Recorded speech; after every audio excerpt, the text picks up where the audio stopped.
একটাই বলা, তোমাকে নয় ভাই, আপনার সবাইকেই বলছি, রিজনেবল আপনারা মানে মিনিমাম মার্জিন রেখে বিক্রি করুন, ঠিক আছে?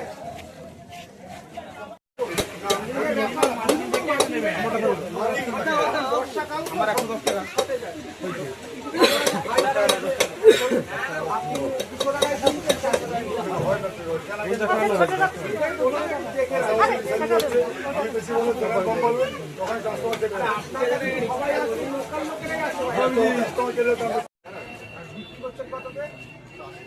বিক্রি করছেন, কেনা কত করছে 178 এরকম। ডাল কত করে মুসুরির ডাল 80 টাকা, বিক্রি 80, কিনছেন যাই হোক যে দামে আপনারা বিক্রি করুন না কেন, মানে এমন কিছু রেট চাপাবেন না যাতে অনেকটা বেশি হয়ে যায় অন্য বাজারে। তার মানে আপনি 35 টাকায় কিনছেন, 50 টাকায় বিক্রি করছেন, মানে 15 টাকা কিলো। তাহলে 35 যদি ধরি 45% প্রফিট থেকে বিক্রি করছেন।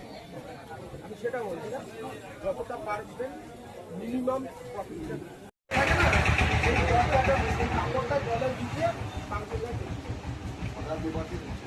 আর না হলে তোমার প্লাস্টিক পলিথিনের প্লাস্টিকটা ভালো করে দেখতে হবে বাইরে থেকে। ভালো হবে, তার কারণ হচ্ছে এটা তো আমার জিনিস নয়, ও দিয়ে রাখতো আগে, হ্যাঁ ওটা করে রেখো আর দেখে রেখো, বিশাল প্রফিট করো না।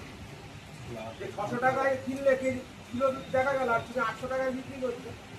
এগুলোর মূল্য বৃদ্ধি হচ্ছে মাঝখানে যে বড় দোকানদার যারা স্টক করে তাদেরকে নিয়ে বিরাট অভিযোগ আসছে প্রত্যেক জায়গায়।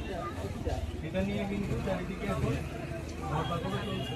বিষয়টা হচ্ছে আপনাদেরকে শুধু অ্যাওয়ার্ড করার জন্য, অ্যাওয়ার্ড করার জন্য আসছে আমাদের, যাতে বাকি বাজারের সাথে বা সরকারি একটা ঠিক তালিকা রয়েছে সেটাও জানেন। ওই তালিকা রেটের উপর এমন কখনো আপনারা মূল্যটা যেটা পে করবেন নির্ধারণ করে দেবেন না যে সেটা অনেকটা বেশি হবে। মানে আম পাবলিকের যাতে ক্রয় ক্ষমতার ক্ষেত্রে কোনো মানে বিরূপ প্রতিক্রিয়া না